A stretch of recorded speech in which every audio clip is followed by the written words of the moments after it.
No nos enteramos, no estamos cerca de Cibeles, que solemos ganar más veces. Hoy tenemos el honor de contar con el doctor José Camilo Vázquez, que actualmente trabaja, lo tengo aquí apuntado, en el programa de atención integral al profesional sanitario enfermo, que deben ser muchos, de la Comunidad de Madrid, y además es psicoterapeuta individual y de grupos, ¿no?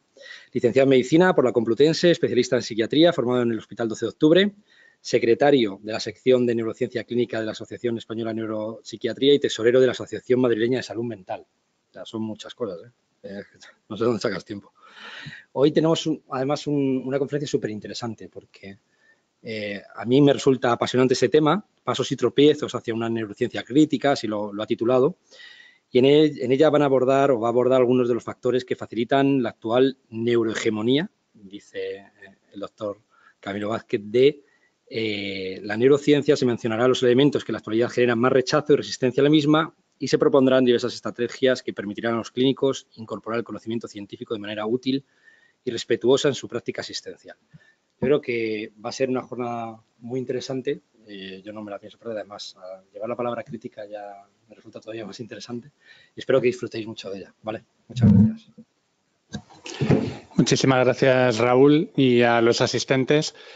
Y también quiero transmitir un agradecimiento a la Fundación Canis, que nos cede el uso del aula para llevar a cabo estas reuniones.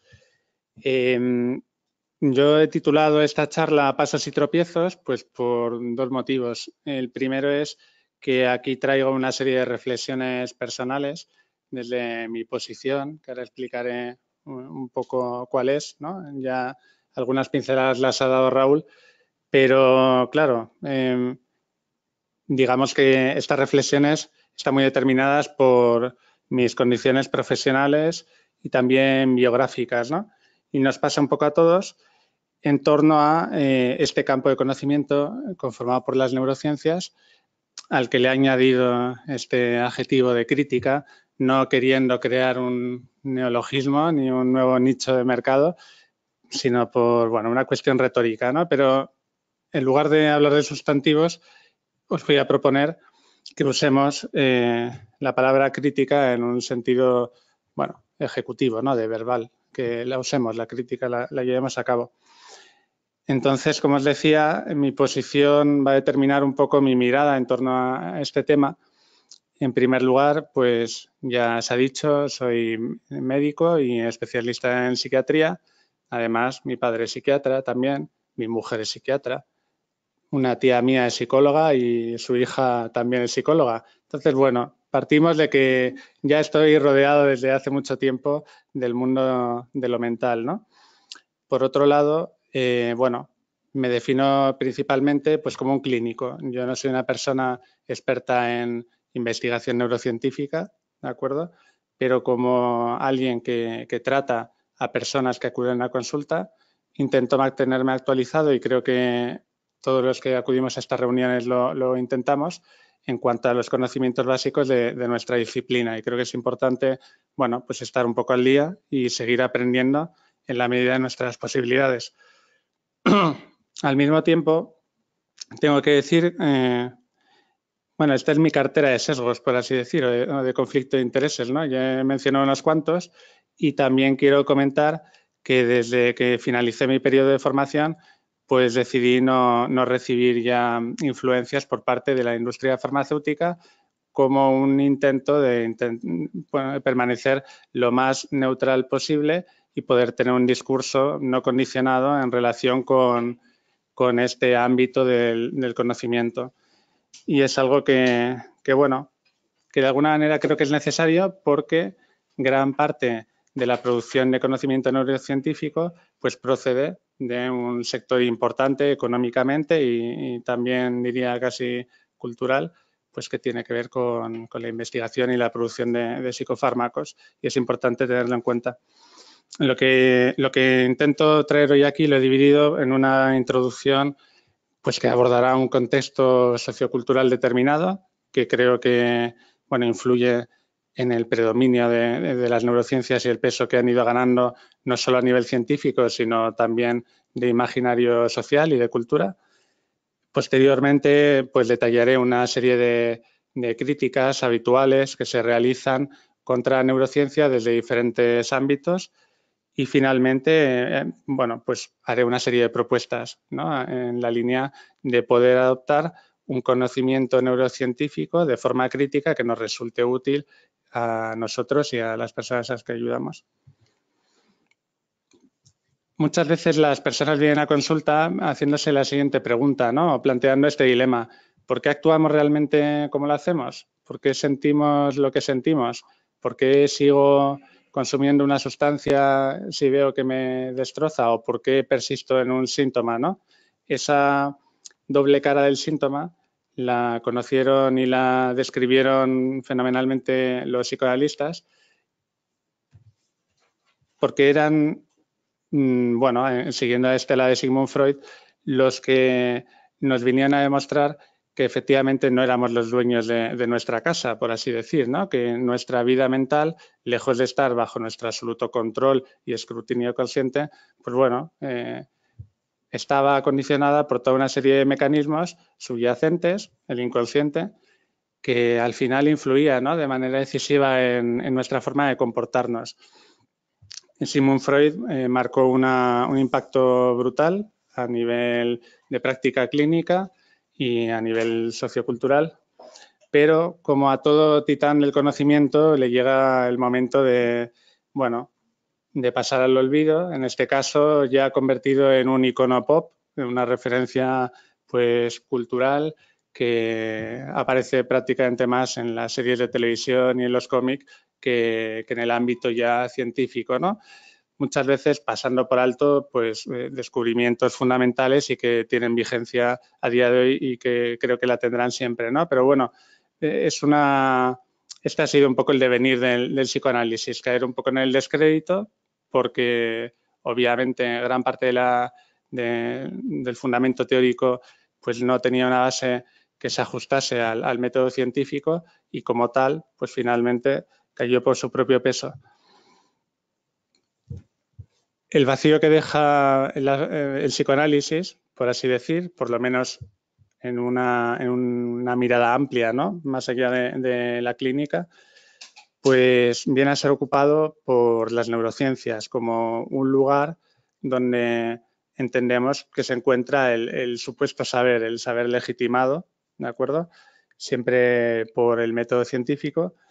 Pero pensamos que, bueno, el declive freudiano no es el único motivo que favorece esto, sino que hay toda una serie de elementos que favorecen que la neurociencia haya entrado en una etapa de neurohegemonía, es decir, su presencia en el discurso es masiva. Por un lado, nos encontramos en el cincuentenario de mayo del 68 y he querido rescatar esta frase que encontraron anónima en un muro, la de Dios ha muerto, Marx ha muerto, yo últimamente no me siento muy bien, ¿no?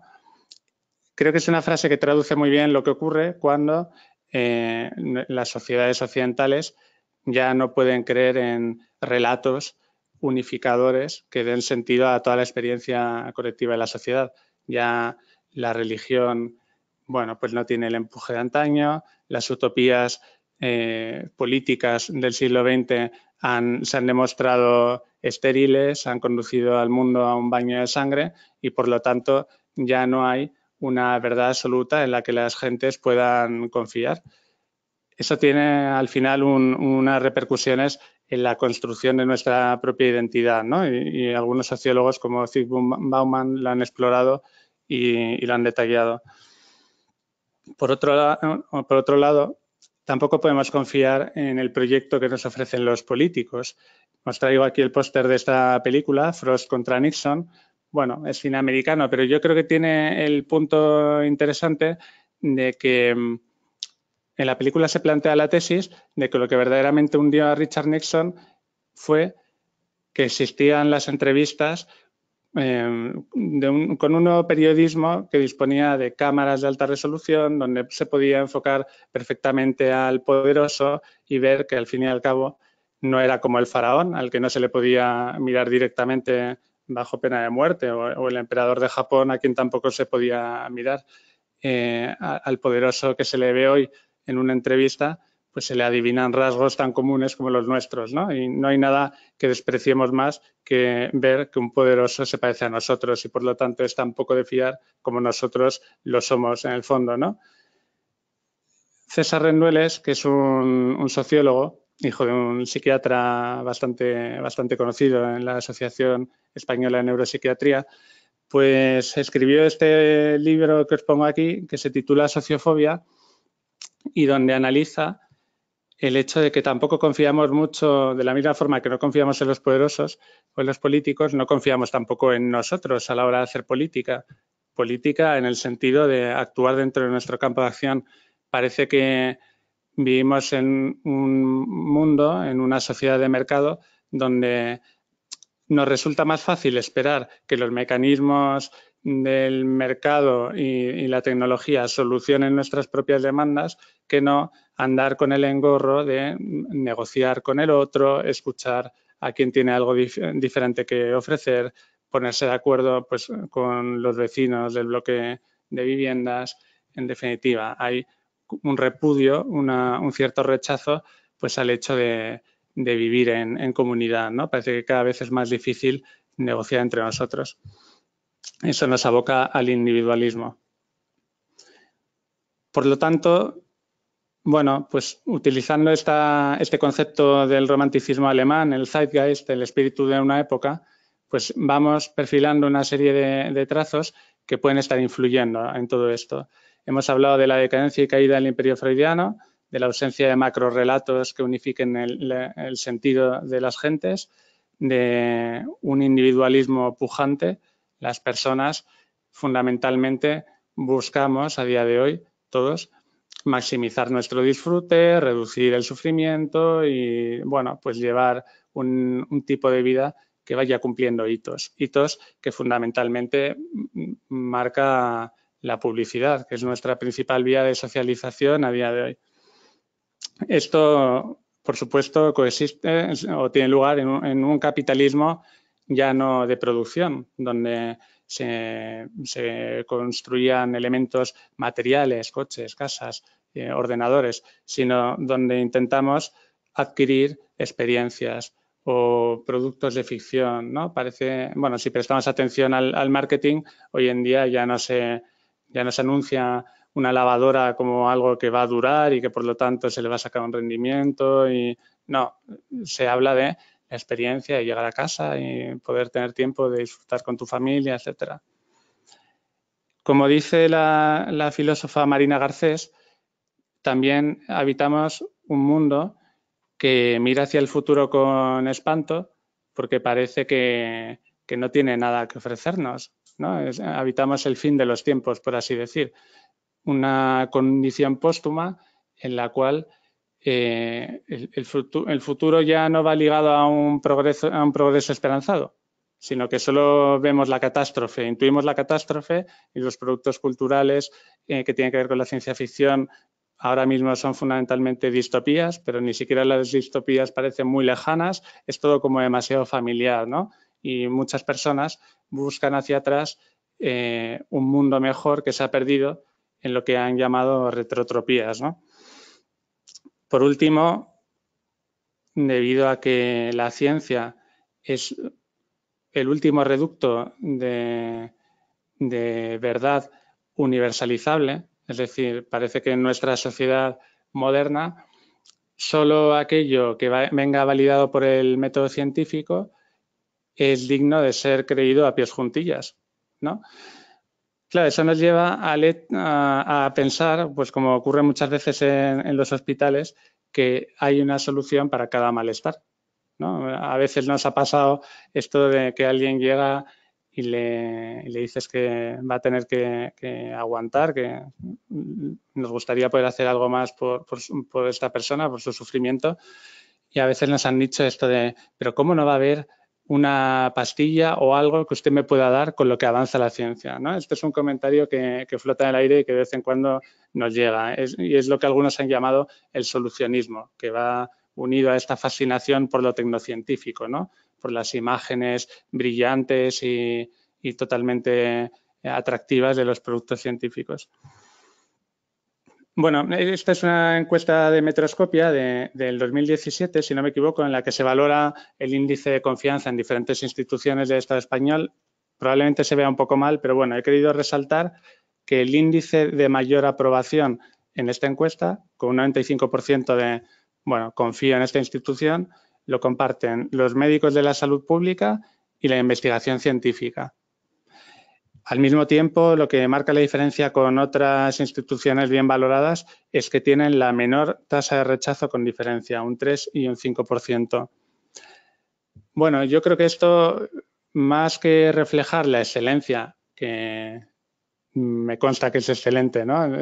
Cada una de estas instituciones, más que reflejar la excelencia de las instituciones, lo que refleja es hasta qué punto hay una confianza basada en, bueno, pues un imaginario, ¿no? Un aprendizaje de que estas personas y estas técnicas pues son de confianza. Aquí he querido traer una foto de esta estación, la de Gregorio Marañón, porque creo que representa muy bien pues un cambio con respecto a la visión social de la ciencia. En el siglo XIX y XX, pues el Estado sufragaba, ¿no?, a hacer loas al genio científico, al hombre de genio, por así decir, un individuo excepcional del que todos deberíamos aprender a inspirarnos. Y sin embargo, si esta lo conocéis, esta es la estación de metro del 12 de octubre, que he visitado muchas veces. A día de hoy, lo que, digamos, estamos financiando con fondos públicos, pues es esta imagen que yo llamo de la anatomía en colorines, ¿no? Porque estas figuras humanas, antropoides que aparecen ahí, quieren representar, intuyo, algún tipo de técnica de imagen radiológica, ¿no?, de estas que se puedan llevar en este edificio a donde usted va, ahora al salir de la boca de metro, pero en realidad no son fielmente anatómicas, no representan nada, no están representando ni el aparato locomotor, no están representando el sistema circulatorio, es una combinación un poco azarosa, pues porque entiendo que quedaba bien, de colorines y de formas vagamente insinuadas que transmiten una idea general, pues de que aquí se hacen cosas muy complejas y que son muy vistosas, pero de escaso contenido, ¿no? Y bueno, he intentado informarme más y contactar con las personas que elaboraron esto, pero no he sido capaz de lograrlo. La verdad es que me gustaría preguntarles un poco cuál era la intención artística de esto, ¿no? Pero bueno, lo que quería transmitir efectivamente es que todo lo neurocientífico se acomoda en un entorno determinado, marcado por la economía de mercado, y esta relación es bidireccional. Por un lado, las empresas de publicidad y de marketing se interesan mucho en la neurociencia y se forman y pagan artefactos caros para ser capaces de conocer y condicionar las preferencias del consumidor, y al mismo tiempo la neurociencia se convierte en un objeto de consumo y cada vez más popular, lo cual, bueno, pues no está mal, pues porque ahora hay libros y fascículos tremendamente interesantes y bien hechos en los kioscos, pero yo creo que refleja algo, ¿no? Refleja que hay un interés que va más allá de simplemente el aprendizaje académico, ¿no?, que trasciende lo que sería su ámbito original. Estas son un poco las pinceladas que os quería dar, ¿no? Y ahora me tocaría pasar a enumerar las críticas más comunes que se le hacen al campo neurocientífico. No sé si conocéis esta serie, Mindhunter. Bueno, algún capítulo, ¿verdad?, de los creadores de la unidad de análisis de la conducta del FBI, que fueron pioneros en la creación de perfiles criminales, etcétera. Sí, una temporada. Bueno, en un momento determinado, que es el fundador de la unidad, que es un viejo agente con mucha experiencia, un tipo duro, etcétera, pero no por ello cerrado a aprender alguna cosa, está conversando con una psiquiatra que han reclutado de la universidad, y entre ellos están hablando acerca de bueno, cómo se entiende la conducta de los psicópatas, y en un momento determinado pues la psiquiatra le acusa a él de reduccionista, ¿no? Y él intuye efectivamente que reduccionista es lo peor que te pueden llamar, ¿no?, cuando estás intentando bueno, entender a la gente. Por dividir un poco de dónde proceden la mayor parte de las críticas, pues yo diría que por un lado hay una crítica académica, reflexiva y analítica que está hecha pues por los filósofos de la ciencia, sería la epistemología o gnoseología. Por otro lado, hay una rama totalmente diferente que tiene que ver con la sociología de la ciencia, que tiene un fundamento más de teoría crítica, análisis desde el marxismo cultural, ¿de acuerdo? Que tiene una preponderancia creciente. Y a veces los neurocientíficos también hacen un análisis crítico de su propio trabajo. Entraría dentro de la epistemología. Después tenemos la difusión, que sería esa interfaz, ¿no? que bueno, permite que surjan críticas hacia la neurociencia pues desde los divulgadores, desde los medios de comunicación, pues que se ven en la obligación de actualizar la sección de ciencia de los periódicos o de las revistas y cogen un paper y lo simplifican. Entonces, bueno, participan en la creación de este imaginario colectivo.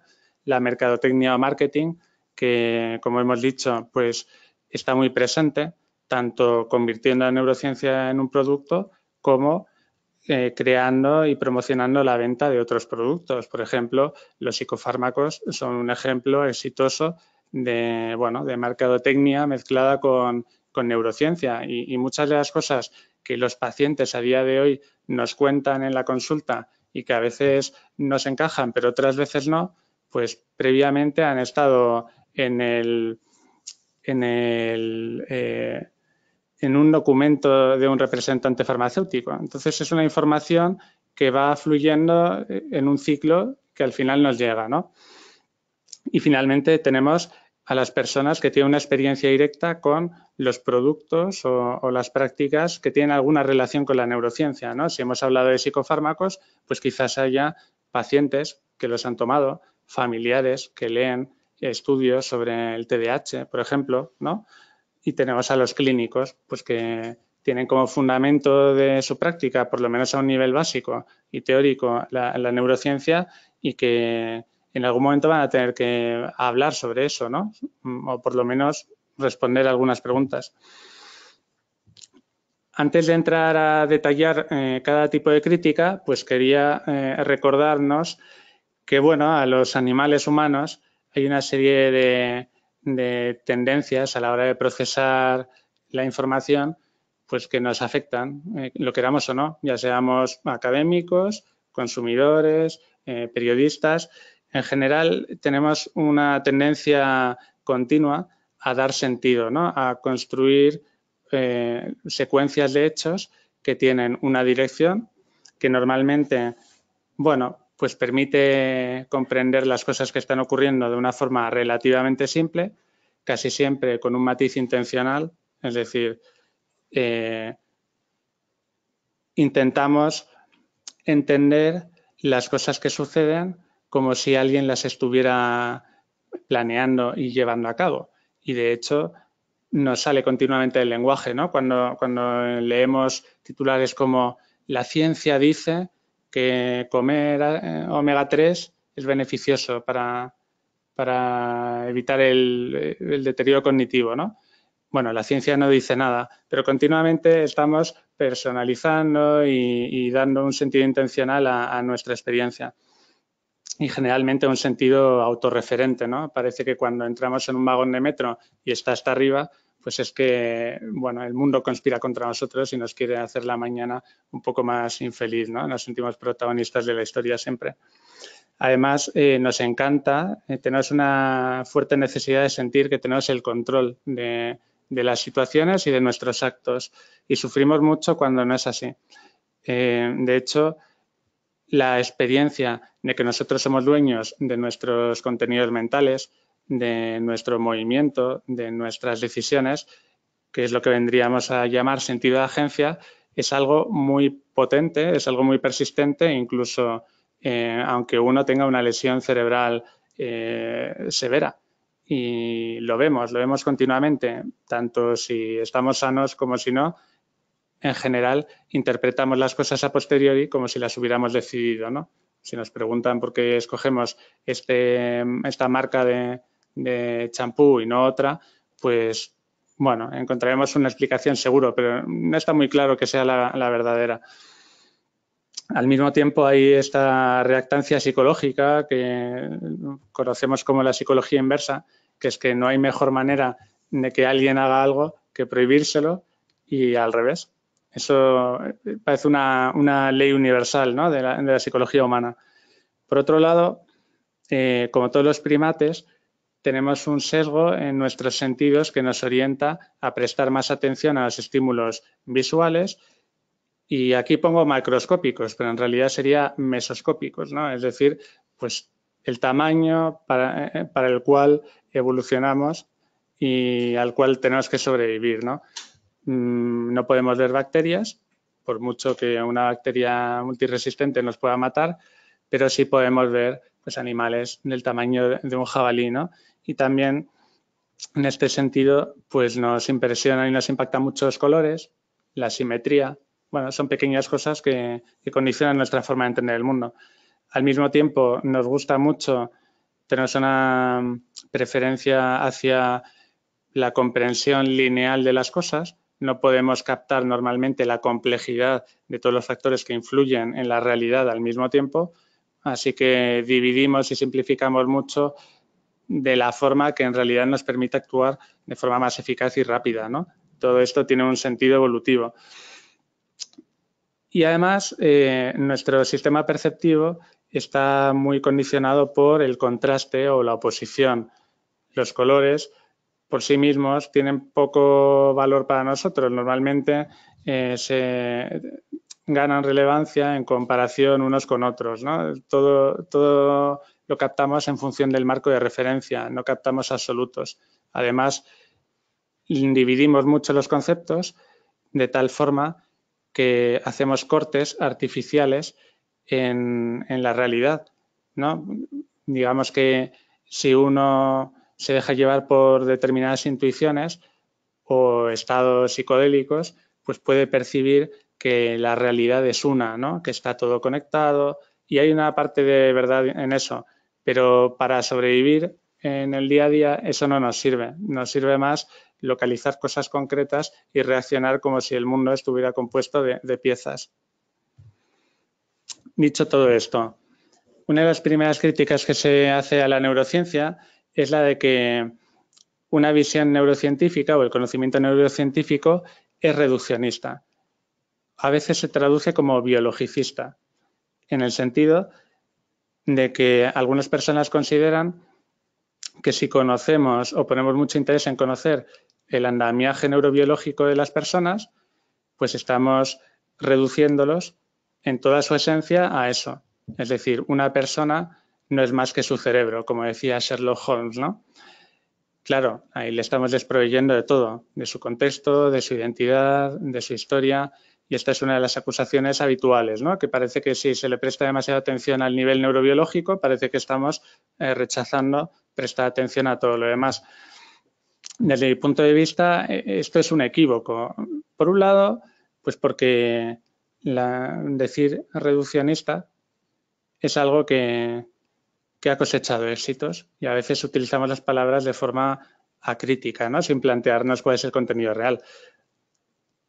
Lo que se plantea normalmente es que la neurociencia practica un reduccionismo ontológico, es decir, reduce la cosa en sí. Tú no eres más que un entramado de circuitos, etcétera, etcétera, cuando en realidad, bueno, la neurociencia como método científico lo que practica es un reduccionismo nosológico. Es un método que se viene aplicando pues desde Galileo, que consiste en, asumiendo que la realidad es demasiado compleja para aprenderla en su totalidad con una única mirada, tenemos que dividirla en pedazos que llamamos disciplinas científicas, y dentro de cada disciplina pues buscamos, digamos, las piezas de la realidad lo suficientemente sencillas como para poder tener un conocimiento casi perfecto de eso que estamos estudiando, con la esperanza en algún momento de juntar el conocimiento de otras piezas, de otras disciplinas, o extrapolar conocimientos. Y bueno, el reduccionismo como método de indagación científica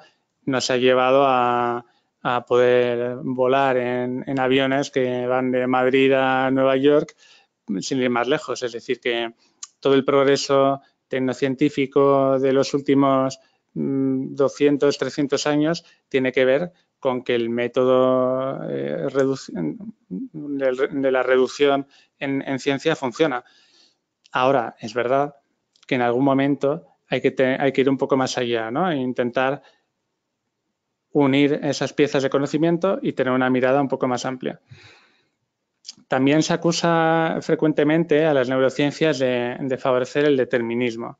Es decir, que si conocemos toda la secuencia de hechos que ocurren en el cerebro de una determinada persona, podemos caer en la tentación de considerar que estaba todo predeterminado, como en una especie de juego de billar, donde solo haría falta ser capaz de calcular todos los movimientos y dinámicas que están teniendo lugar en esos circuitos y, por lo tanto, la persona no sería libre.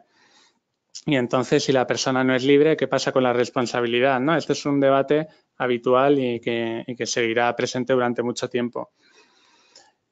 Ahora bien, sobre el determinismo, estamos lejos de encontrar una solución o un conocimiento definitivo al respecto.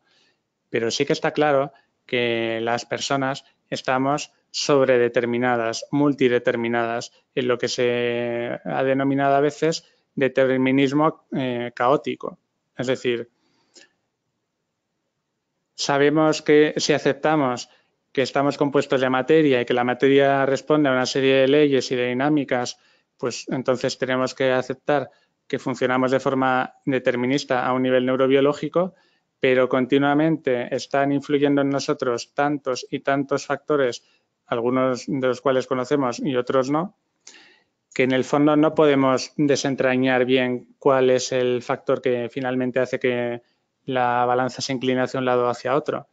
Es decir, sí, hay una maquinaria ahí detrás, pero está tapada por un velo de caos. No podemos predecir, no podemos calcular bien qué está ocurriendo ahí dentro, ¿no? Por otro lado, el papel de la emoción es importante aquí, porque en nuestra experiencia común o en nuestra experiencia clínica sabemos que cuando hay un estado emocional muy intenso, las personas ven condicionada su capacidad de actuar de una manera concreta. No son tan libres como para poder afirmar que hay un libre albedrío absoluto, ¿no? Y al contrario, cuando una persona tiene un problema para conectar con sus emociones, duda tanto que es incapaz de escoger entre las opciones. Normalmente, como he comentado antes, a todo a esta secuencia de hechos determinados que no conocemos con mucho detalle, pero que al final nos llevan a tomar una decisión, normalmente sigue una racionalización. Entonces, las personas, por lo general, afirmamos con mucha seguridad que hemos actuado de una manera por un motivo determinado cuando no tenemos mucha información precisa de qué nos ha llevado a decantarnos por una opción o por otra. Y el sentido de agencia siempre está ahí. Traigo dos frases aquí que me gustan porque creo que ilustran un poco este dilema del determinismo. Una la cuenta mucho el filósofo esloveno Žižek. Él cuenta una anécdota según la cual un amigo de Niels Bohr, el físico, fue a visitarle a su casa en el campo. Y entonces vio que en el quicio de la puerta había colgada una herradura.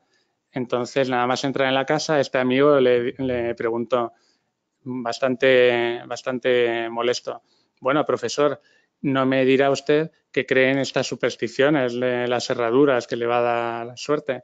Entonces, la contestación de Bohr yo creo que ilumina bastante acerca de cómo son las personas en general, ¿no? Dijo, no, claro que no. ¿Cómo voy a creer yo en estas supersticiones? Soy un científico, pero es que me han dicho en el pueblo que funciona aunque no crea en ello. Entonces, bueno, de alguna manera siempre estamos combinando esta facilidad para creer y descreer. Por otro lado, creo que una enseñanza que nos da la clínica y también la experiencia propia, la introspección, es que en general las personas sí tenemos un cierto grado de control en las decisiones en el aquí y ahora, podemos elegir lo que hacemos, pero no podemos elegir lo que deseamos. Y eso es un condicionamiento a largo plazo. Claro, una persona, para salir de esa restricción de la libertad, puede elegir ir tomando decisiones que le lleven a otro contexto que moldee sus preferencias de forma afectiva, pero eso va a ser a largo plazo, como alguien que abandona una secta, ¿no? Donde fundamentalmente se ha generado una relación de fuerte dependencia hacia un grupo determinado y entonces tiene que empezar a conectar con otras personas. El inmovilismo, ¿no? De alguna manera a la neurociencia se le acusa de promover el status quo, debido a que a veces se confunde la labor de descripción de los fenómenos que se estudian con la prescripción, como si estuviéramos de alguna manera, pues, bueno, considerando que si la naturaleza es de esta forma, así debe seguir siendo, ¿no? Bueno, esto obviamente, pues no es lo que se plantean los neurocientíficos. Por un lado, porque no se dedican a la política y por otro, porque precisamente muchas personas que se dedican a la ciencia opinan que deberíamos conocer bien los mimbres en los que se fundamenta nuestra conducta para promover legislaciones o normas o instituciones sociales que vengan a, bueno, pues a construir un mundo más parecido a lo que queremos, no a lo que es, ¿de acuerdo? Entonces, cuando se está describiendo cuál es la naturaleza humana, a pesar de que muchas acusaciones van en este sentido, no se está recomendando que las cosas sigan siendo así. A pesar de todo, como el discurso neurocientífico pues está apoyado por las instituciones oficiales al abrigo de lo que es el respeto que se tiene a la metodología científica, pues es frecuente que se acuse a los neurocientíficos de formar parte del entramado del poder, por así decir, ¿no? En la medida en que tú estás señalando que existe esta tendencia y en el fondo lo que quieres es que se mantenga de esta forma, ¿no? Y eso es radicalmente injusto. Bueno, no es el papel de los neurocientíficos.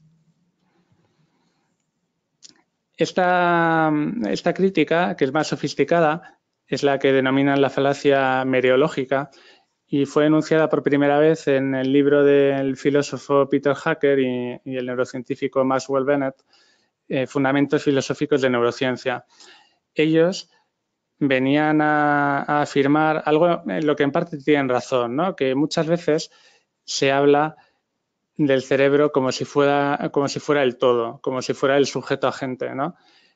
Un ejemplo sería pues que alguien afirme: no, bueno, no consumí, no tuve yo una recaída la semana pasada, la tuvo mi cerebro, ¿no? Mi cerebro me llevó a tomar esa decisión.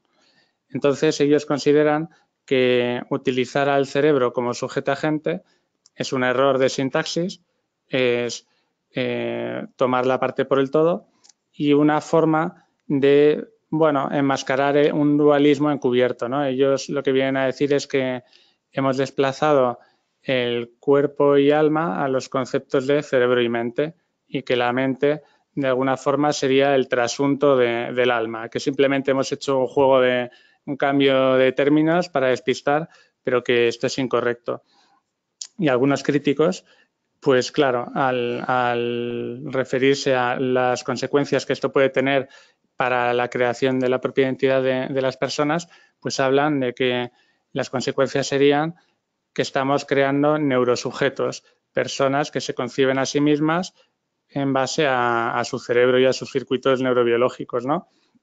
O lo que llaman algunos autores como el yo neuroquímico o el sujeto cerebral o el brainhood, que se podría traducir algo así como la cerebridad, ¿no? Un mundo en el que se desplaza la agencia a lo neurobiológico. Bueno, estas críticas, como digo, están muy bien fundamentadas, pero de alguna manera yo creo que pasan por alto el hecho de que lo único que afirma la neurociencia, por lo menos la neurociencia de fundamento monista, es que se entiende el cerebro y los circuitos del sistema nervioso como condición material de posibilidad de todo lo demás. Pero, de nuevo, no se está tratando de reducir al sujeto solo a su cerebro, sino que se está señalando la importancia de que esa base esté preservada y funcione.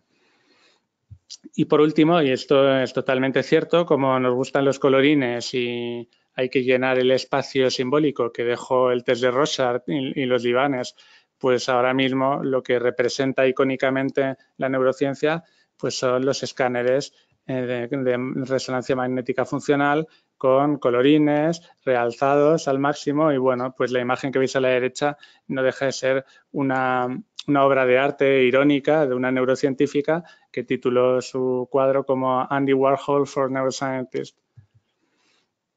Hasta aquí un poco la crítica más académica. Luego, todos estamos inmersos en un mundo pues que se dirige a la destrucción, ¿no? Yo no sé si... Yo creo que se está empezando a oír hablar ahora últimamente del problema del plástico y cada vez se va a escuchar más. Esta es una de las múltiples islas de basura que se están encontrando en diferentes mares y océanos del mundo. No se sabe cómo hacer porque al parecer los plásticos forman una sopa difícilmente capturable y casi imposible de limpiar. Y como tardan 500 años en degradarse, este va a ser uno de los problemas ecológicos fundamentales en el futuro, ¿no? De alguna manera, los humanos que venimos al mundo y abrimos los ojos, pues descubrimos que hemos perdido el Edén, ¿no?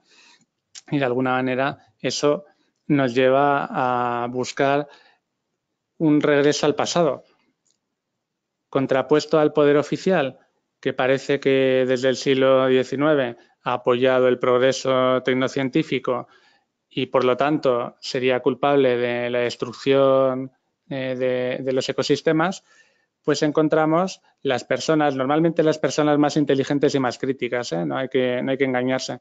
Son las personas que sienten en sus entrañas un profundo rechazo a todo esto, que se enganchan a los movimientos de disidencia, que hacen una reivindicación de lo natural como una especie de concepto abstracto que puede ir desde hacer nudismo en la playa hasta llevar una dieta vegana, hasta comprar pues huevos de gallina de corral, ¿no?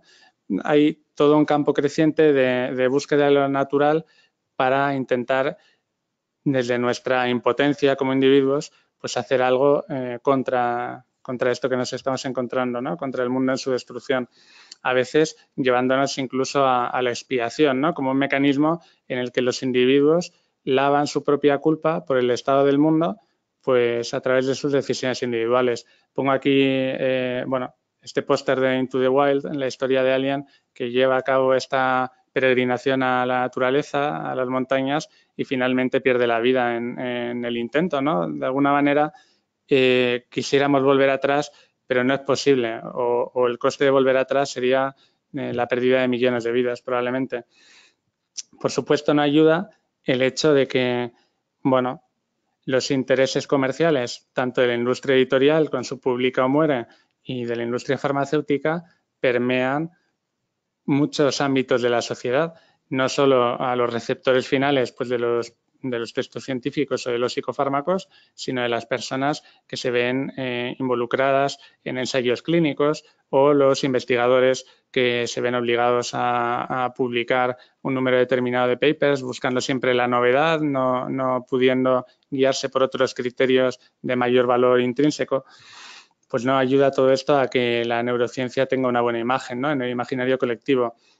Aquí pongo una ensalada de palabras intentando reflejar el hecho de que los conceptos y las palabras para nosotros se suelen articular por medio de asociaciones un poco arbitrarias, ¿no?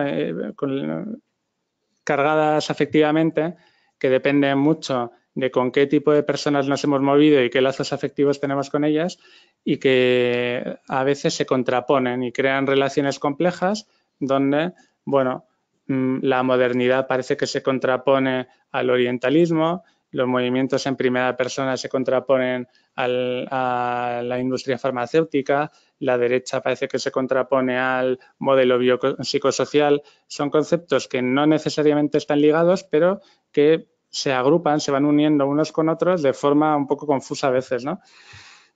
En nuestro campo, bueno, pues tenemos una serie de contraposiciones directas, entonces parece que si uno está más en la línea de la culpa y de la búsqueda de lo natural, pues estará más en la defensa del subjetivismo, del modelo biopsicosocial, del constructivismo, de negar la existencia de realidades o verdades absolutas, incluso las obtenidas a través del método científico, el holismo, ¿no? La psicología también, contrapuesta a la psiquiatría, porque parece que los psiquiatras son los que medican y por lo tanto hacen uso de esos artefactos de poder construidos a través de la industria farmacéutica. Son asociaciones que empiezan en un punto y que nos pueden llevar muy lejos, ¿no? Y a lo mejor no tienen una relación clara, pero para muchas personas sí. Están flotando, ¿no? Como en una especie de magma de conceptos. Este es un aspecto que también quiero traer porque creo que es importante. Y es que, claro, las personas que tratamos a sujetos que sufren, pues nos encontramos muchas veces en situaciones complicadas que generan mucho sufrimiento y eso, pues en general hace que como grupo surjan dinámicas de escisión. Es fácil que para intentar soportar el malestar que implica tratar a gente que tiene problemas de salud mental, pues que se repartan las tareas, por así decir, ¿no? Como si el sistema funcionara mejor si tenemos a un poli bueno, un poli malo, a una persona que ejerce otro tipo de labor de apoyo y esto se ve, yo creo, en las tribus de lo mental, ¿no? Por así decir. Para las personas es fundamental tener una identidad relativamente coherente de nosotros mismos y lo profesional en nuestra sociedad es un cimiento muy importante de nuestra identidad. Entonces, a la hora de construir esa identidad, lo hacemos siempre incluidos en grupos a los que deseamos pertenecer y para conseguirlo debemos mostrar una serie de marcadores que tienen que ver con la apariencia. Uno como psiquiatra o como psicólogo, por ejemplo, elige si llevar bata o no, ¿no? En un centro de salud, en el hospital, y eso no es una elección estética solamente, es una elección casi ética, ¿no? Estás mandando un mensaje potente muchas veces. También el lenguaje que utilizamos es diferente, existe una serie de ritos, no es lo mismo el rito de colocarse detrás de un diván que el rito de colocarse detrás de un espejo, que el rito de rellenar un talonario de recetas, ¿no? Todo este conjunto de prácticas que por un lado nos dan sentido de pertenencia y nos permiten construir nuestra identidad como profesionales, pues también llevan aparejado el que por oposición nos contraidentificamos. Encontramos grupos de personas que parece que realizan prácticas opuestas, antagónicas, y que en la medida en que los rechazamos como algo totalmente diferente a nosotros, nos hacen sentir más integrados en nuestro grupo, ¿no? Eso da pie, pues que en el imaginario, o simplificando mucho, estas tribus pues se puedan resumir como en función de lo que hacen, ¿no? Las psiquiatras serían las que medican, las psicólogas las que escuchan y son amables y comprensivas, las enfermeras son las que te cuidan y las trabajadoras sociales son las que se encargan pues, de mediar con el Estado y negociar las ayudas, ¿no? Esto sería pues, un ejemplo de hablar de las tribus, sí, las tribus de la salud mental. Claro, un fenómeno que ocurre también en los grupos es que dentro de cada tribu pues va a haber una tendencia a polarizar y a encontrar otras subtribus, otros pequeños clanes. Entonces tenemos a los que son biologicistas, a los conductistas, a los lacanianos, a los humanistas, ¿no? Y bueno, a veces para que este sentido de pertenencia quede bastante afianzado, pues reducimos el contacto con los miembros de las otras tribus y eso nos permite mantener una serie de prejuicios, ideas preconcebidas acerca de cómo ven el mundo, cómo trabajan, que nos permiten, por lo general, sentirnos muy bien. Lo habitual es que cada tribu sienta que su forma de abordar el problema pues en realidad es la más humana, la mejor, la más eficaz, la más compasiva, etcétera. Al mismo tiempo hay que hacer una cierta exhibición moral en el sentido de dejar claro que seguimos las normas de comportamiento propias de nuestra tribu y señalamos también los fallos o las conductas supuestamente inmorales de la otra tribu de forma continua. Los que estéis en Twitter, todo esto lo debéis de saber bien porque a veces es una pesadilla. Luego los hombres de paja sería esta tendencia muy frecuente a exagerar los defectos o los rasgos de la otra tribu, pues para tener un buen blanco en nuestras críticas, ¿no? Pues sería el coger lo que hemos dicho antes, ¿no? Pues las psiquiatras son las que medican. Bueno, pues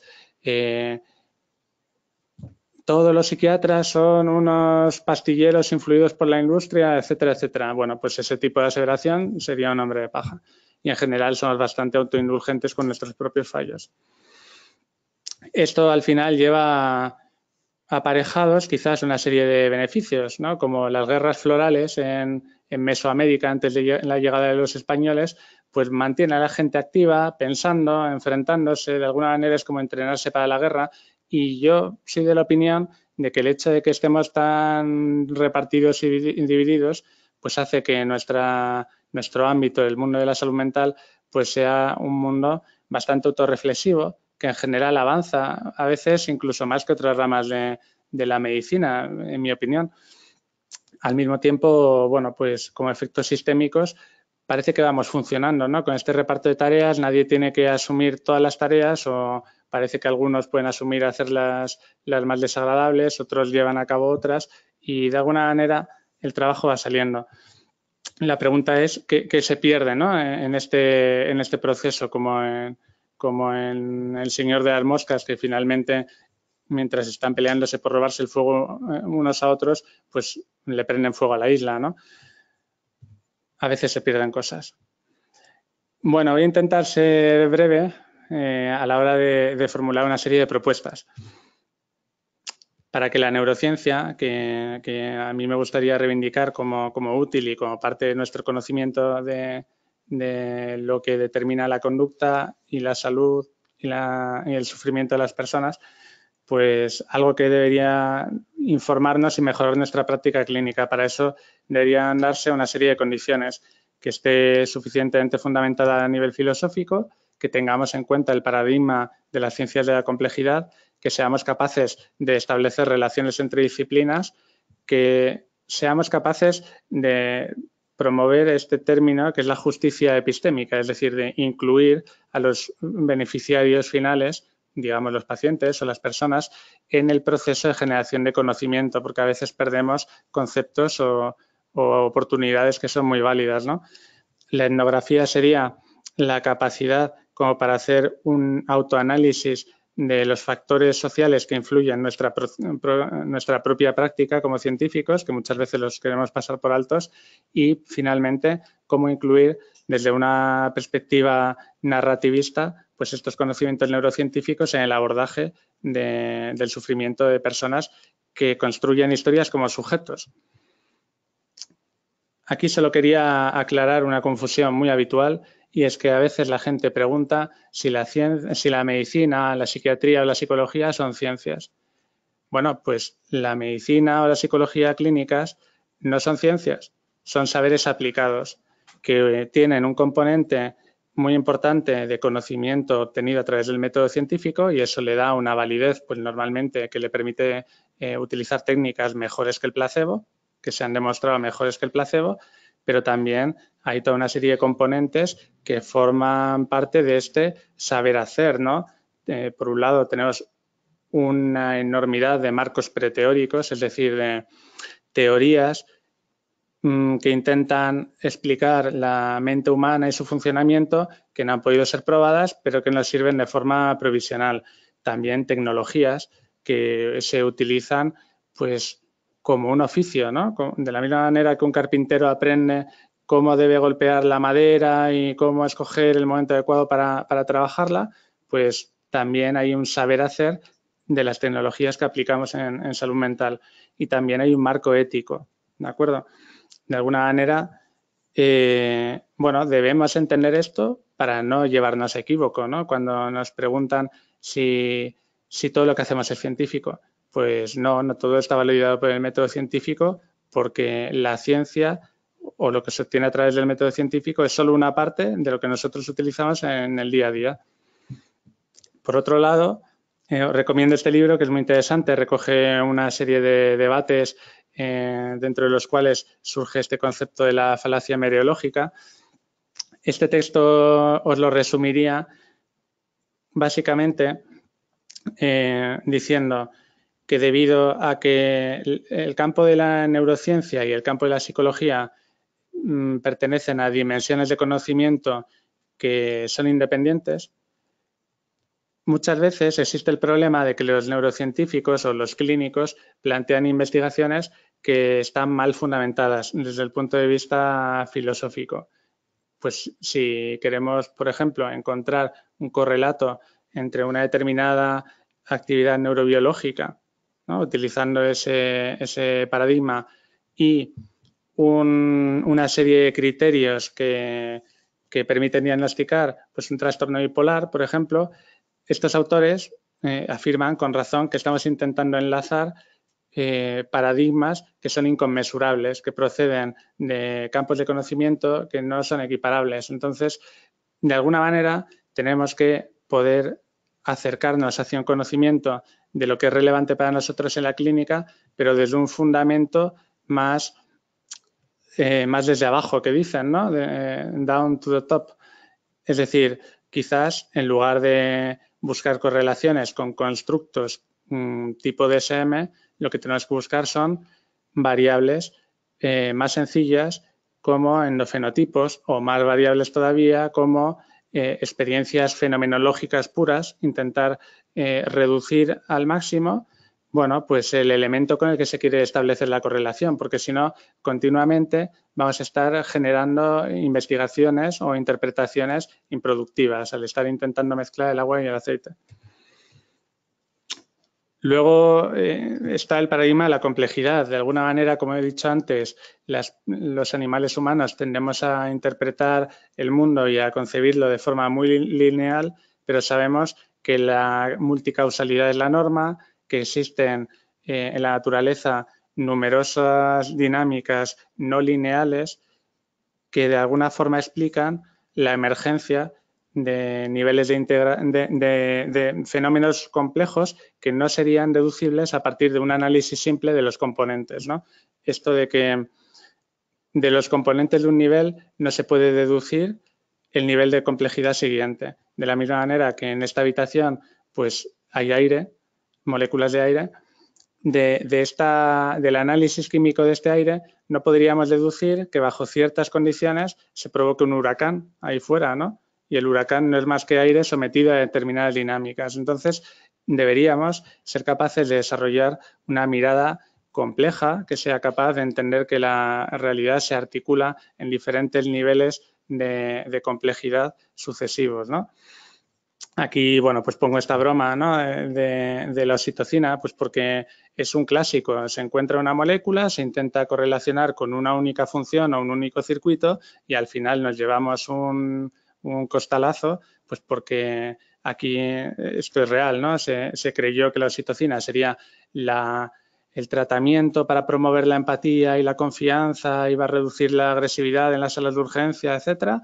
Y claro, luego se vio que lo que provocaba era un aumento de los sentimientos afiliativos para tu grupo y un rechazo brutal del exogrupo, ¿no? Que es algo, por un lado, como muy animal y muy comprensible, pero terrible si hacemos esta lectura simplista. Entonces, bueno, pues tenemos que huir de las teorías pseudomorales donde cada neurotransmisor cumple una función, o de la neofrenología que intenta buscar en áreas estáticas lo que parece que son sistemas dinámicos que están funcionando de forma continua, integrando diferentes áreas, más bien como se relacionarían los instrumentos de una orquesta en un concierto de música clásica.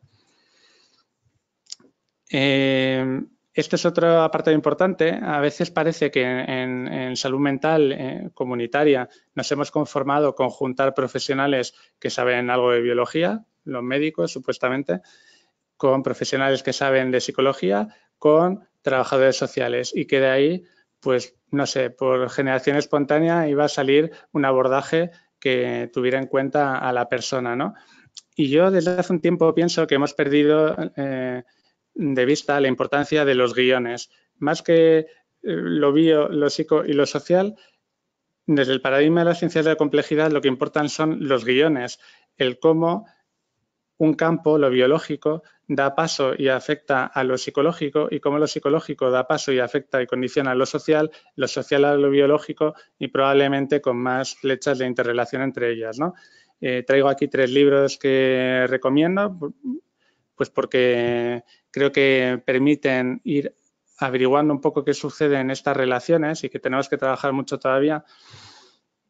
Libros que de alguna manera nos traen disciplinas que son un poco tangenciales, pero que creo que al final influyen en nuestro campo de conocimiento, como es la teoría de la evolución, la etología, el comportamiento de los animales. Siendo nosotros animales, ¿hasta qué punto lo obviamos? Es algo que no acabo de entender, ¿no? Y cada día más se está dando importancia al conocimiento del comportamiento de los primates, por ejemplo, como nosotros. El conductismo tiene mucho que ver con esto, ¿no? Y creo que es un abordaje válido porque, en esencia, permite predecir bien cómo se va a comportar un animal, y nosotros no dejamos de ser animales. Y determinados abordajes conductistas modernos, como la teoría del marco relacional, están permitiendo conocer bien cómo son las normas de aprendizaje verbal que hasta ahora eran un misterio desde la óptica del conductismo. Bueno, igualmente la psicología social nos puede hablar de con qué mimbres construimos las ideas. La filosofía hablaría de qué ideas triunfan y perfilaría bien cuáles son, y la historia, bueno, cómo influyen estas ideas en las sociedades.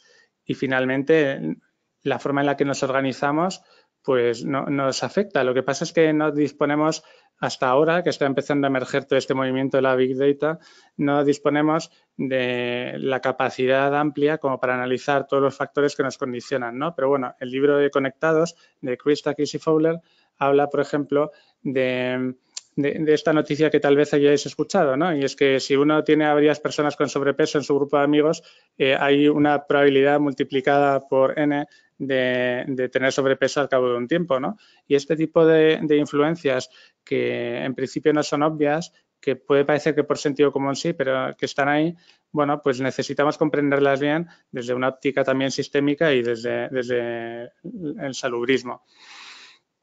2 referencias más. Fundamentalmente en estos 2 libros, en el de Wilson creo que es fundamental, lo que proponen es la siguiente reflexión. El método analítico y reduccionista metodológico de la ciencia moderna ha permitido que existan múltiples disciplinas súper especializadas que nos han llevado hasta cierto punto a callejones estancos, ramas del conocimiento que tienen cada una sus condiciones gremiales, sus lenguajes, sus nichos, y que no se comunican prácticamente entre ellas, y que deberíamos incorporar de alguna manera campos o estrategias para hablar entre nosotros, para poner en común ese conocimiento y llegar a la síntesis que de alguna manera era el objetivo final del método científico, ¿no?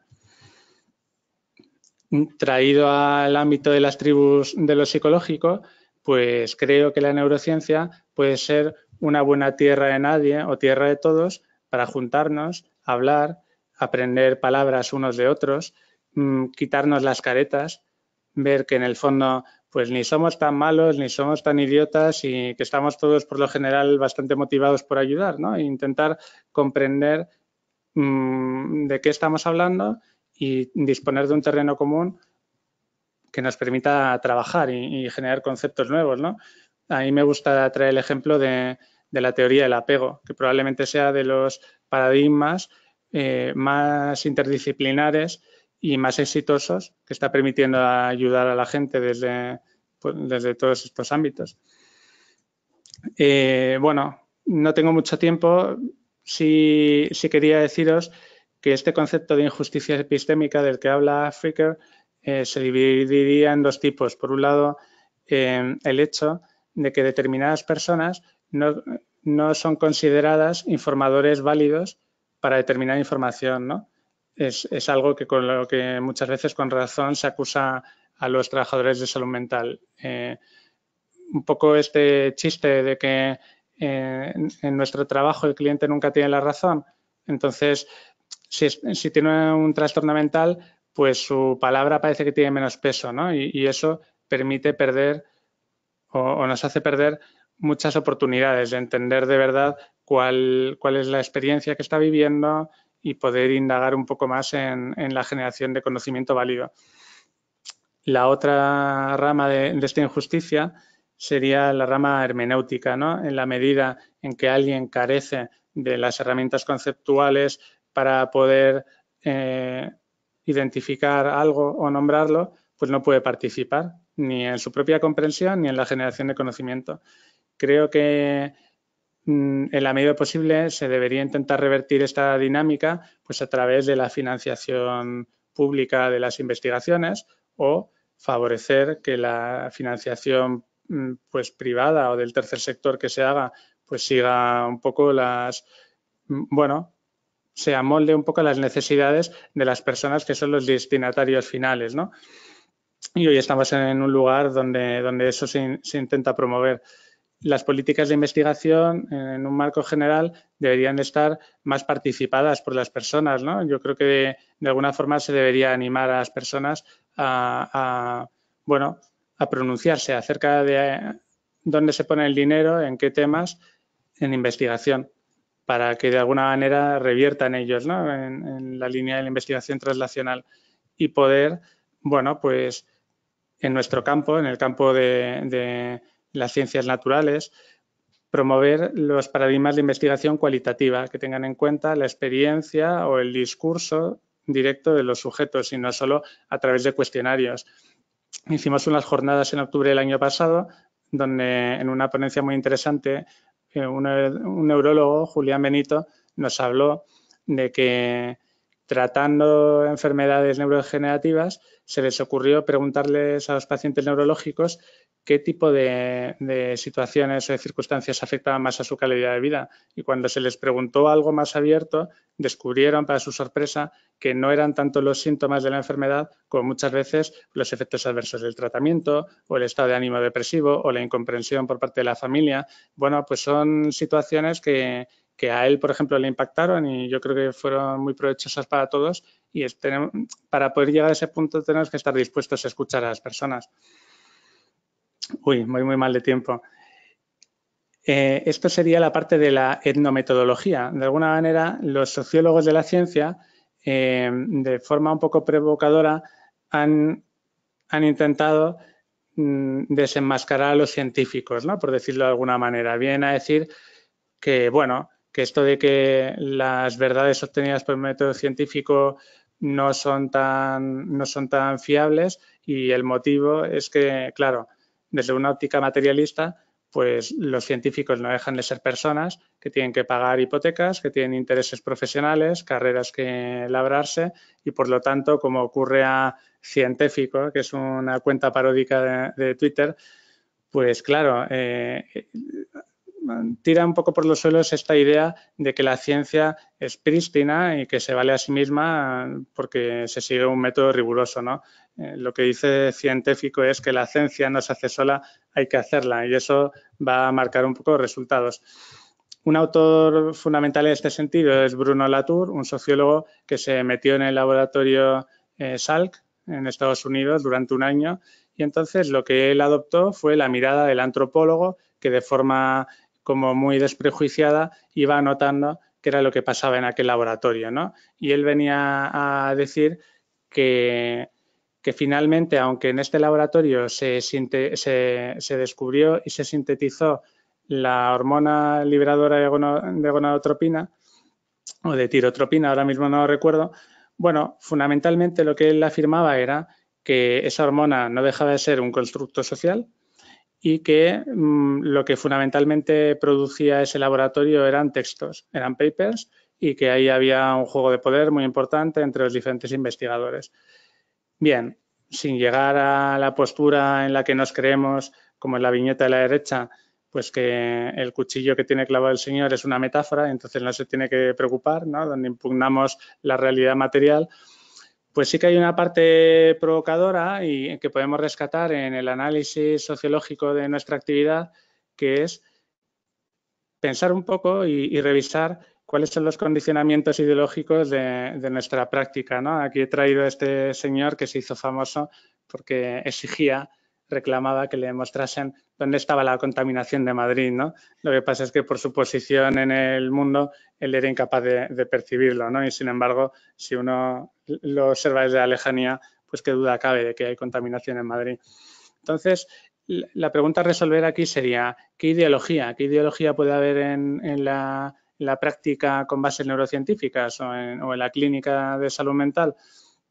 Bueno, pues hay una serie de valores que están influyendo, lo queramos o no. Unos valores son explícitos, son los textos, es el BOE, son las normas que nos dan nuestros jefes, y otros valores implícitos tienen que ver con cuáles son las costumbres, cómo se trabaja aquí, cómo se hace esto. ¿Está bien visto recetar este fármaco? ¿Está mal visto rechazar a un representante? Muchas veces el éxito o el fracaso en la vida laboral tiene que ver con la capacidad para aprender a navegar entre estas aguas contradictorias, la de los valores explícitos y los valores implícitos que muchas veces se contradicen. De la misma forma que Bruno Latour proponía el estudio de laboratorio en Laboratory Life, pues yo propongo CSM Life. El CSM, el Centro de Salud Mental, que es la piedra angular del abordaje de la salud mental en la sanidad pública, pues se supone que es un espacio físico que recibe energía, agua e internet financiado con los impuestos, donde se dan citas, a veces hay reuniones, los cuadraditos azules son los despachos de los profesionales y bueno, las personas se supone que entran con síntomas, con miedo, con exclusión. Además, por el almacén entran psicofármacos, entran los técnicos cargados de conocimiento, los fungibles, las recetas, los folios y uno querría que de allí saliera pues más citas, alivio, recetas rellenas, informes, herramientas y sentido, ¿no?, de la propia experiencia. Pues yo invitaría a cada uno en su nivel que examinara un poco cuáles son los valores que se están poniendo en juego en frases que todos hemos escuchado, como todos tus compañeros vienen a la charla, lo suyo es funcional, ¿te has planteado hacer la tesis? Aquí no queremos reclamaciones, necesito un informe, debo recetas a la farmacia, a lo mejor el enfermo es usted, yo quiero tomar algo natural, esto nos lo dicen cada vez más. Mi médico me dice que yo no tengo nada, no soy yo en las recaídas, es mi núcleo accumbens. Aquí se libran las guardias. Hay valores ahí detrás, ¿no? Aunque tengamos a veces la pretensión de ser como muy objetivos, tanto como esa parte de ciencia que procede del método científico.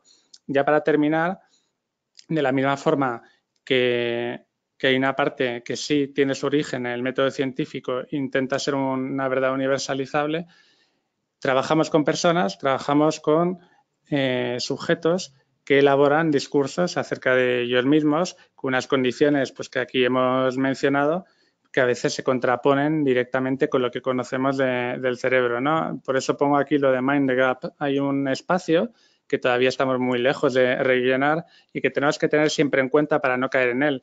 El confundir un poco la actitud que debemos tener con los sujetos a los que ayudamos con el hecho de estar haciendo ciencia o creyéndonos la ciencia todo el rato. Porque en psicoterapia, que efectivamente te cambia el cerebro, ¿no?, que a veces se dice como con mucha sorpresa, como si, bueno, como es algo macroscópico, realmente ahora me creo que hace algo, ¿no? Y parece que si no se demostraba que se pueden alterar las conexiones neurológicas, pues entonces no estaba pasando nada. Pues en la psicoterapia tenemos que ser capaces de identificar los núcleos de la experiencia que para una persona son irrenunciables, ser capaces de acomodarnos a ese discurso y construir una historia nueva que dé un sentido pues, a la experiencia, quizás más saludable o más adaptativo, en unas condiciones pues, de honestidad, de respeto, pero de utilidad, ¿no? Aquí sí que es verdad que los terapeutas tenemos que ser pragmáticos. No tiene mucho sentido darle con el conocimiento científico en la cabeza a una persona si va en contra de su experiencia o de lo que o le vas a causar un daño. Entonces, tenemos que tener la habilidad suficiente para, bueno, renunciar a introducir determinados discursos en la terapia o incluirlos cuando sea necesario. Y cada vez más la neurociencia va a venir como un discurso traído por los pacientes a nuestras consultas y tendremos que saber qué decir. Tendremos que saber qué decir cuando alguien nos dice, me han dicho que tengo baja la serotonina, ¿no? Y esto es un modelo absolutamente desfasado, que es producto de una intensa campaña comercial. O cuando nos dicen, buscan un diagnóstico de TDAH. No, es que me han dicho que tengo TDAH y no me puedo concentrar. Pues cada vez ocurre más y recientemente ha habido un par de documentales que han llevado a muchas personas a la consulta a preguntar. O no quiero estar dopado, pues porque tenemos una idea errónea como si las drogas ilegales y las drogas legales fueran algo diferente, cuando efectivamente son drogas, ¿no?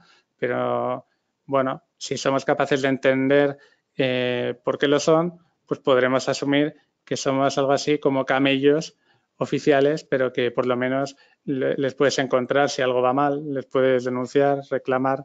Entonces, bueno, de alguna forma deberíamos hacer un poco como propone Joanna Moncrief y adoptar un discurso más centrado en el fármaco y no tanto en la enfermedad o en la curación, que eso no estamos en un punto en el que podamos hablar con honestidad de eso, ¿no? Así que queremos reivindicar la utilidad de la neurociencia, pero una neurociencia que previamente se haya analizado de forma crítica, que sea metodológicamente rigurosa, que no se base en estudios con poblaciones muy bajas o con magnitudes de efecto que sean despreciables, que sea una fuente de actualización para nuestro trabajo, un punto de encuentro para las diferentes tribus y gremios que colaboramos en el abordaje de este tipo de personas, sesgada a nuestro favor en la línea de que, bueno, podamos tomar un poco el control y no esté sometida solo a intereses comerciales o ideológicos, que sea capaz de hacer un autoanálisis, pues quizás a través de la figura de los residentes o de las personas que hacen estancias, fellowships, que de forma quizás sistematizada podrían hablar de su experiencia y aportar una mirada libre de cómo se trabaja en un sitio determinado y que seamos capaces de armonizar de forma útil para los pacientes cuando trabajemos con ellos, entendiendo que son sujetos que traen discursos a veces muy impregnados de todo este paradigma neurocientífico y muchas veces en oposición frontal. Y bueno, eso era lo que quería contar. Me he extendido un poco, pero yo os invitaría, me encantaría poder tener vuestras impresiones y iniciar ahora el debate. Muchas gracias.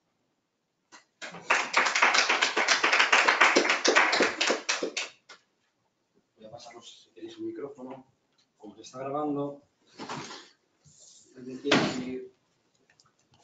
Voy a empezar.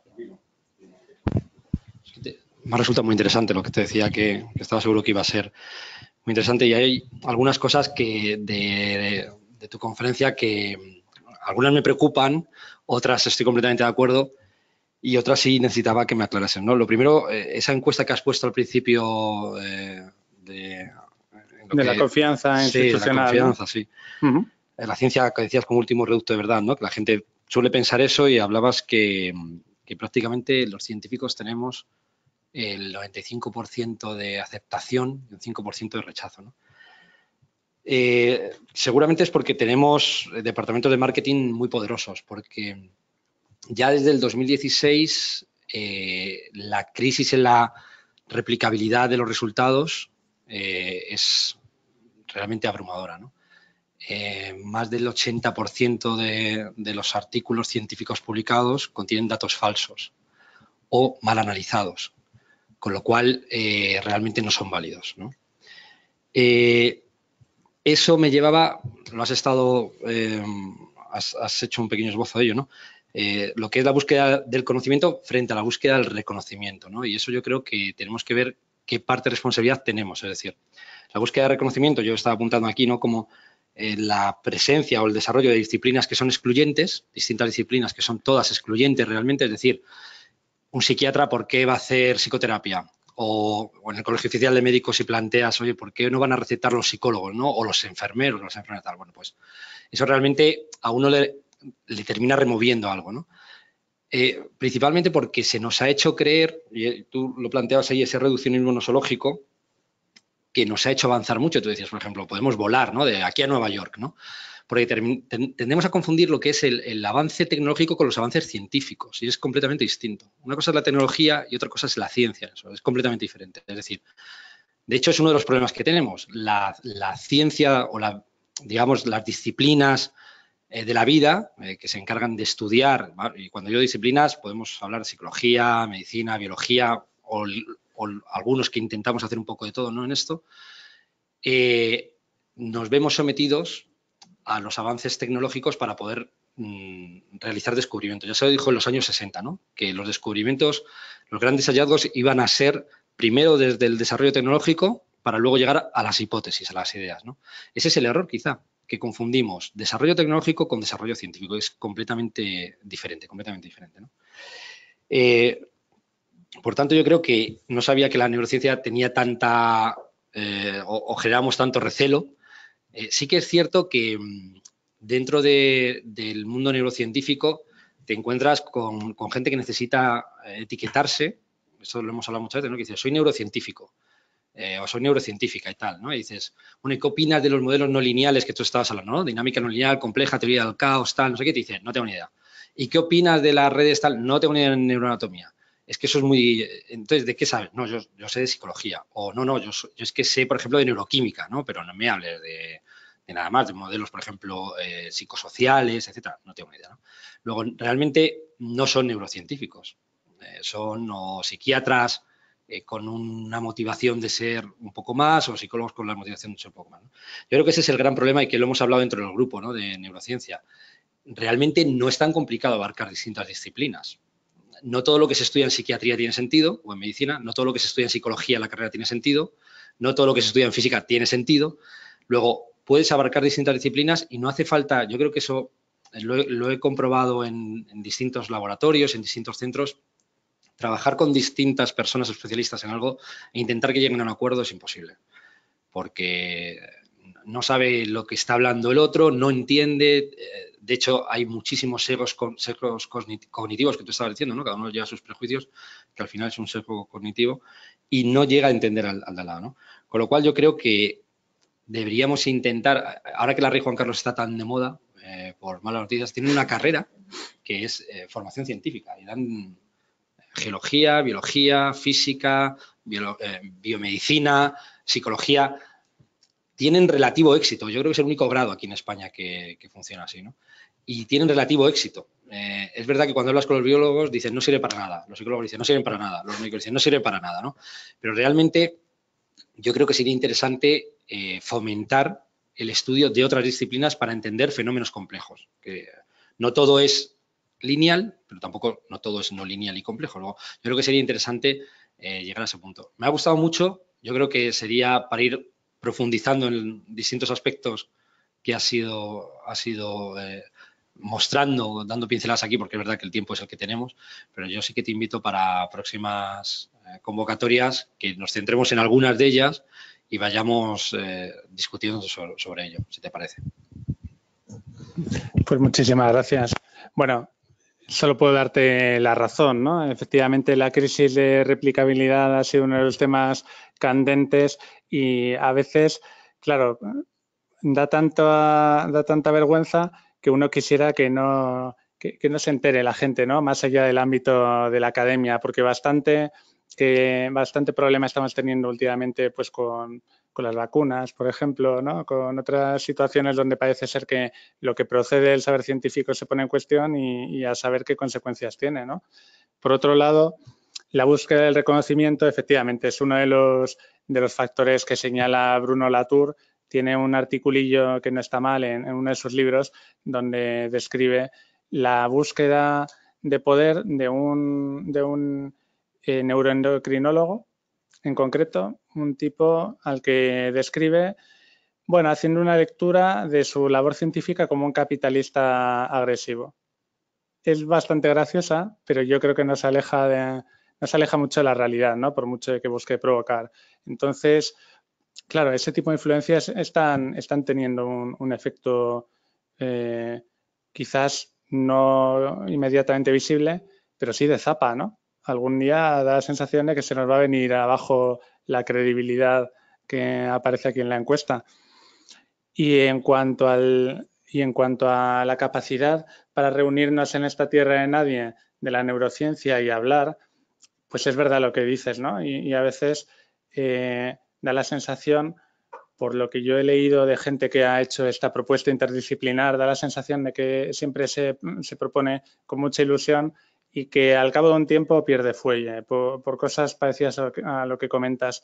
Y quizás la única manera de poder tejer verdaderas conexiones sea con un punto de origen común, ¿no? Como a través de la formación como troncos comunes en algún momento de nuestras carreras. Yo tengo la impresión de que las neurociencias están sirviendo, por ejemplo, en la sección de neurociencia clínica, para aglutinar a personas de procedencias diferentes interesadas por este campo, pero que llegamos tarde, ¿no? Y a pesar de que muchos somos personas jóvenes, claro, una persona joven que ha hecho una formación como la nuestra tiene muchos años de aprendizaje de un idioma determinado y de los modismos de su gremio y de historias afectivas identitarias. Entonces, por pronto que nos incorporemos, yo creo que ya llegamos tarde. Y bueno, con el tema de la troncalidad, por ejemplo, de las especialidades, creo que se ha perdido una oportunidad, porque no sé si sabrás que se intentó bueno, como crear troncos comunes que permitieran que las disciplinas empezaran periodos formativos que luego ya se subdiferenciaran, pero, por ejemplo, la psiquiatría, una vez más, tenía su tronco propio y la neurología estaba en las internas y seguíamos igual que siempre. Entonces, da la sensación de que luchar contra esas influencias pues, de lobby gremial, al fin y al cabo, es muy, muy difícil y quizás la única manera sea pues promover eso, ¿no? Grados y formaciones en las que podamos tener el mismo punto de partida. También tengo que decir que mi impresión es que de las cosas que más han facilitado poder trabajar en equipos multidisciplinares en salud mental es el hecho de tener formación conjunta en los hospitales. Bueno, en los hospitales o donde sea, ¿no? Pero el hecho de sentarse los PIRES con los MIRES, con los enfermeros internos residentes y poder tener esas experiencias en común y no tener, ya ayuda a no tener tantas ideas prejuiciosas del otro. No siempre funciona, pero en general yo creo que ha favorecido nuestra convivencia.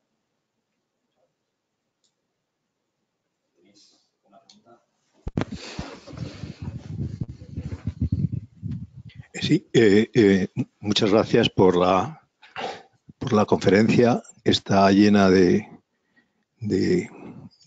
contenidos muy diversos que van desde la filosofía, la técnica, pasando por la ciencia, la sociología, en un diálogo muy fructífero. Muchas gracias por eso. Con respecto a la pregunta anterior de las diferencias entre la ciencia y la tecnología, así a bote pronto puede parecer que son muy diferentes, pero yo creo que lo que utilizamos ahora es un concepto que es tecnociencia. De hecho, ¿qué sería Galileo sin los telescopios? ¿O qué sería la física sin el acelerador de partículas del CERN? Yo creo que hay que hablar de tecnociencia, no de dos disciplinas que están separadas. A mí me ha extrañado en esa encuesta, porque se pone educación y ciencia, pero no aparece la palabra tecnología.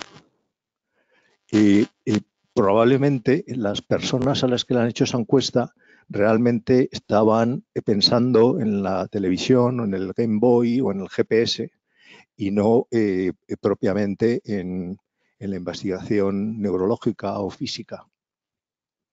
De hecho, yo percibo una gran oposición a la ciencia.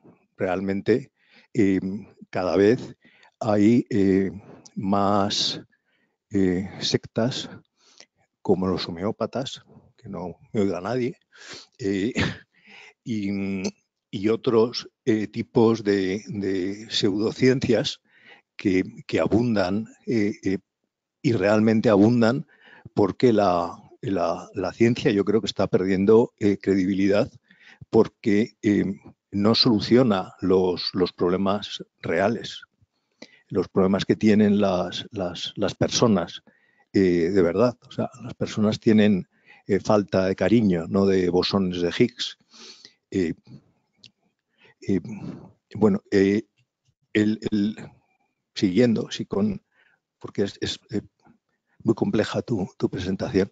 Desde luego, las ciencias de la complejidad, curiosamente, en España no se dan en ningún sitio. Y personajes, vamos, personas que han aportado mucho, como Edgar Morin, prácticamente no lo conoce nadie. O lo ha analizado poca gente. Yo, desde luego, creo que el diálogo interdisciplinar y la formación en ciencias de la complejidad debería ser una práctica común en las universidades. Es decir, sentar a psicólogos con médicos, con estudiantes de medicina cuando están estudiando. O sea, que tengan ahí una serie de asignaturas comunes y que formen un diálogo común. Ahí, siguiendo a Wittgenstein, el significado de las palabras, la referencia de los términos, corresponde a una comunidad de hablantes que tienen unas formas de vida similares. Efectivamente, pues la comunidad hablante podemos ser en este caso los españoles, pero la forma de vida de los psicólogos y su formación es muy diferente de la de los médicos. Hay que sentarlos juntos para que lleguen a acuerdos, a que los significados y la referencia de los términos sean comunes. Si no, es efectivamente, como has dicho, imposible la comunicación, porque hablan de cosas diferentes. Sencillamente hablan de cosas diferentes. Bueno, la verdad es que estoy haciendo una serie de comentarios, pero ninguna pregunta. Bueno, para hacer una pregunta que quizás es un poco técnica, ¿qué influencia tienen las células gliales en los estudios neurocientíficos que se están haciendo ahora? Bueno. Gracias. Gracias. Gracias por los comentarios, también por la pregunta, aunque creo que no voy a poder aportar mucho al respecto. Bueno, fundamentalmente porque no soy un experto. Sí sé que se está últimamente, lo sé porque una persona muy interesada en este tema es Martín Vargas, que es una de las personas que más ha contribuido a la sección de neurociencia clínica, ¿no? Él últimamente está muy interesado en el papel de la glía en el desarrollo de patología o, bueno, de alteraciones de la conectividad que darían como expresión fenotípica determinados cuadros psicóticos, pongamos la esquizofrenia, ¿no? Entonces, se está investigando cada vez más, después de haber permanecido inadvertida durante muchísimo tiempo, bueno, cuál es el papel de la glía, ¿no? No solo como un sostén de tejido, bueno, pues intersticial, sino como un mediador real de toda la función neurobiológica. Es lo más sofisticado que te puedo decir al respecto porque no conozco mucho el campo de la glía. Y bueno, estoy totalmente de acuerdo. Yo, fíjate, la impresión que tengo acerca de la imagen que tiene la ciencia en la sociedad actual igual se parece más a la tuya que a lo que yo vi en la encuesta de Metroscopia. No sé, bueno, todas las encuestas tienen sus propios sesgos y yo los míos. Pero sí, tengo la sensación de que cada vez hay un rechazo mayor hacia todo lo que proceda del saber oficial científico y en particular tengo que reconocer que me fascina este movimiento terraplanista que ha surgido, que son las personas que quieren creer que creen que la Tierra es plana en lugar de redonda, ¿no? Porque, bueno, hay que hacer un acto de fe muy importante para creerlo a día de hoy. Pero eso señala una impugnación como muy potente del status quo, ¿no? Y y saben dónde está el verdadero poder hoy en día.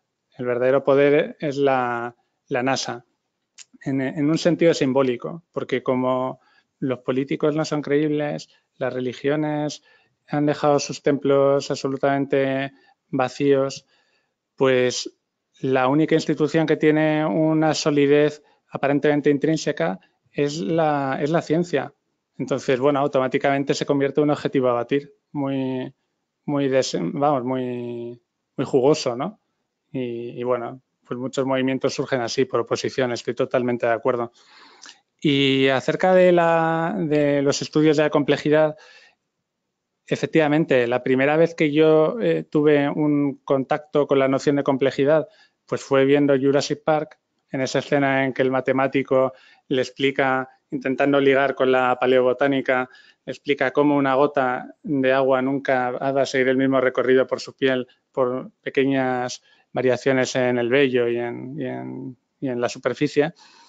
Bueno, pues esa fue la primera vez que yo tuve contacto con algo como la complejidad, y la siguiente vez pues ya fue al cabo de 20 años. Entonces, efectivamente hay un vacío en nuestra formación al respecto. No desconozco cuál es el motivo, pero en España efectivamente yo he buscado posgrados o algún tipo de, no sé, de lugar donde pudiera aprender un poco más, y no hay nada oficial. En su momento parece ser que se organizó algún tipo de formación en México, pero ya no funciona la Escuela de Ciencias de la Complejidad, y lo único más o menos enjundioso que he podido encontrar es una colección de 4 tomos publicados por Biblioteca Nueva que se titula Viaje a la complejidad, y quienes citan mucho a Edgar Morin son Nicolás Caparrós y otro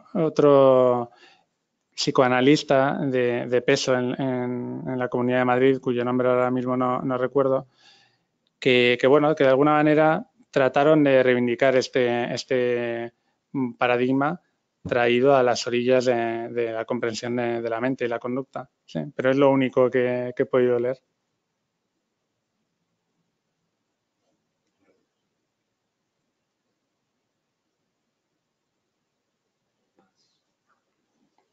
Creo que ya solo darte las gracias por la charla. No te vamos a engañar porque tú eres el que las convoca, o sea, te vas a tener que autoengañar más veces. Para autoinvitarme, ¿verdad? Para autoinvitarte directamente. Bueno. Y encantado de tenerte aquí. Yo creo que ha sido muy interesante, a mí me resulta muy interesante. Lo que pasa es que yo creo que se queda corto hacerlo en una única charla. Yo creo que esto nos viene bien para luego pensar que a lo mejor tenemos que hacer algún tipo de jornada. Pues vamos a seleccionar algún tema y vamos a profundizar en ello. Sí, me parece una propuesta estupenda. Muy bien. Bueno, muchísimas gracias.